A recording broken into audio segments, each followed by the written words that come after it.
কসবাকাণ্ডের তদন্তের নজরে অভিযুক্তদের গেট প্যাটার্ন।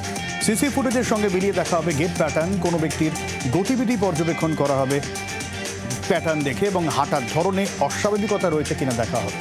দাঁড়িয়ে থাকার ধরনে অস্বাভাবিকতা আছে কিনা দেখা হবে, এমনটাই সূত্রে খবর।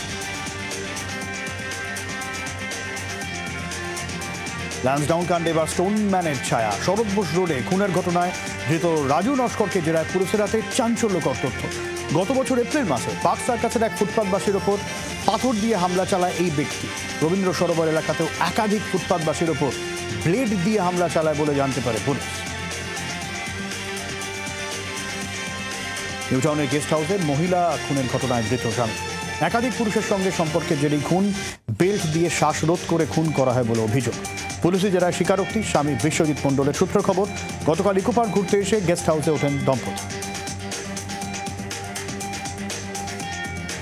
চলন্ত মেট্রোয় আজব কাণ্ড। এক যাত্রী হঠাৎ উঠে দাঁড়িয়ে এগিয়ে আসেন, ব্যাগ থেকে স্প্রে বার করে মেট্রোর সব দরজায় কালো রং দিয়ে স্প্রে করে ক্রস এঁকে দেন। সূত্রের খবর, ওই যাত্রী যে ট্রেনে করে যাচ্ছিলেন সেই ট্রেনের একাধিক দরজায় এভাবে স্প্রে দিয়ে ক্রস চিহ্ন দিয়ে গেছেন। কী উদ্দেশ্য, কেন তিনি এই কাজটা করেছেন, খতিয়ে দেখা হচ্ছে। নদীর পার ভাঙনের সমস্যায় কেতুগ্রাম। ভাগীরথী ও বাবলা নদীর গ্রাসের কবলে কেতুগ্রাম। ভাঙনের জেরে একাধিক বাড়ি তলিয়ে গিয়েছে। ভাঙন এভাবে জারি থাকলে মানচিত্র থেকে কেতুগ্রাম মুছে যাবে, এমনটাই আশঙ্কা এলাকাবাসী। ভাঙন রুখতে শুরু প্রশাসনিক তৎপরতা। রাজ্যের স্বাস্থ্য বিশ্ববিদ্যালয় সহ 8টি বিশ্ববিদ্যালয়কে শোকজ নোটিশ ইউজিসি। এসএসকেমের পর এবার রাজ্যের 8টি বিশ্ববিদ্যালয়কে নোটিশ দেওয়া হলো র্যাগিং রুখতে প্রয়োজনীয় পদক্ষেপের কথা না জানানো এ শোকজ। সেই সংক্রান্ত তথ্য জমা না করায় গবেষণামূলক কাজে টাকা বন্ধ করার পাশাপাশি স্বীকৃতি তুলে নেওয়া হতে পারে বলে খবর।